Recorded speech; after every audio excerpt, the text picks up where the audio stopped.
Snow White and the Seven Dwarfs. Once upon a time, in a kingdom ruled by a kind and young King Arthur and his beautiful Queen Andrea, they lived happily, and very soon God blessed them with a daughter. They named the princess Snow White, as she was just like a snowball, very fair and blue eyes. But unfortunately, the Queen Andrea fell sick and died, leaving the king and daughter Snow White alone. After some time, King Arthur married a beautiful lady to take care of Snow White while he is away from the kingdom. The queen, Snow White's stepmother, was a very beautiful lady. She had a magic mirror which could answer any questions about people within the kingdom. She would get ready every morning and ask the magic mirror, "Mirror, mirror on the wall, who is the fairest of them all?" "You are the fairest of them all." The magic mirror would always reply. Snow White grew up fast and became the favorite of the people in the kingdom. She was kind just like her mother towards the people. However, after getting married to the king, when the queen's stepmother did start hating Snow White as she was close to the king, her father and the people in the kingdom. After few years, Snow White became a beautiful young woman, as beautiful as a snow, and her bright blue eyes sparkled. One day, the queen's stepmother asked the mirror the same question. She was shocked. "Oh no!" "Snow White is the fairest of them all," said the magic mirror. "What? No one is fairer than I. What do you know? You're a mirror." Still, the queen was angry and decided to be rid of the girl once and for all. The queen called for her servant, a huntsman. "Find a reason to take Snow White deep into the woods. Then kill her." The huntsman was shocked, but she was the queen, and what could he do?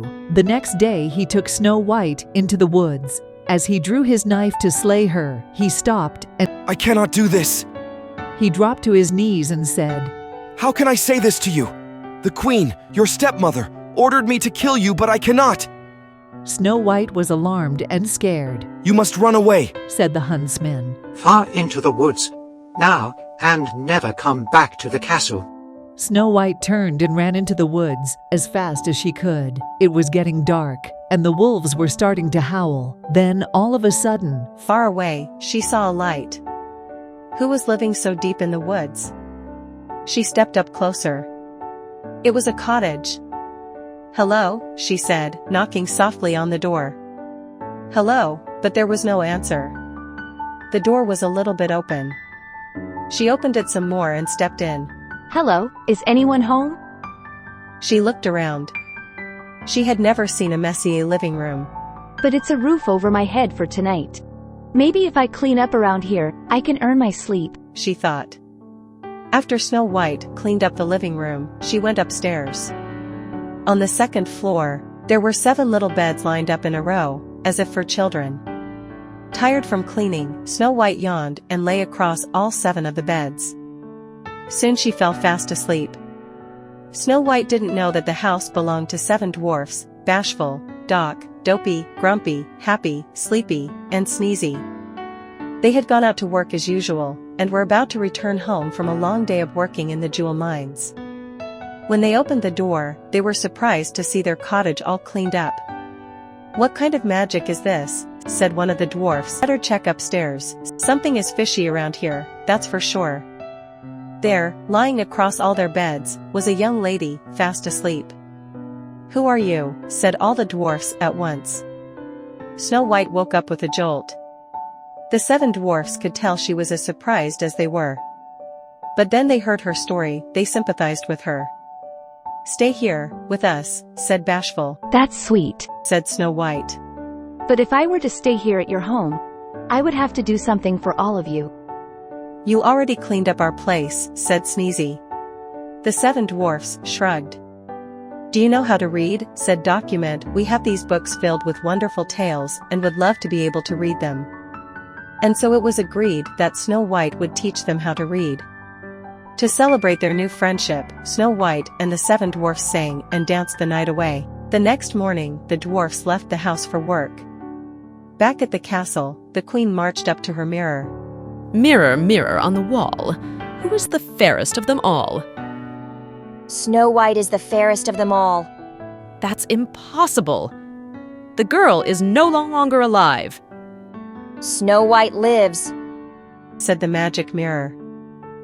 And an image was shown on the mirror of Snow White living in the cottage of the 7 dwarfs. The queen turned red with rage. She screamed, Who does she think she is? Snow White will not get away with this. How can I get rid of her now? Take the poison apple with you and give it to her in the woods. At the cottage, when the 7 dwarfs were away at work, there was a knock on the door. Who is it? She remembered the warning of the 7 dwarfs not to open the door to anyone. I'm only a poor old woman selling apples. It's raining out here, my dear. Please let me in. And so she opened the door. Poor thing. Thought Snow White. Having to go door to door selling apples in the rain. Take a look at this big red apple. Said the old woman, who, as you know, by now, was really the queen in disguise. Lovely, my dear, isn't it? She held the red apple close to Snow White's face. I would like very much to buy your apple, said Snow White. I would like very much to give this sweet apple to you. The old woman, who then gave her the apple. Snow White took a big bite. Alas, the fruit was poisoned. At once, Snow White fell to the ground in a deep sleep. Just then the door flew open. In marched the 7 dwarfs, home from the day's work. But there was nothing to help poor Snow White. She stayed absolutely still in her deep sleep. The 7 dwarfs gently lifted her into a glass coffin. Day and night they kept watch over her. One day, a handsome prince happened to pass through the forest and saw the 7 dwarfs praying near a coffin, where a beautiful girl as white as snow lay with eyes closed. The prince immediately pulled open the glass coffin. Her face glowed so bright, even in that deep sleep. He gently kissed Snow White. At once, Snow White's eyes opened. With love's first kiss, the evil queen's spell was forever gone. Now nothing stood in the way for Snow White and the prince being together forever. They returned to the prince's kingdom and lived happily ever after.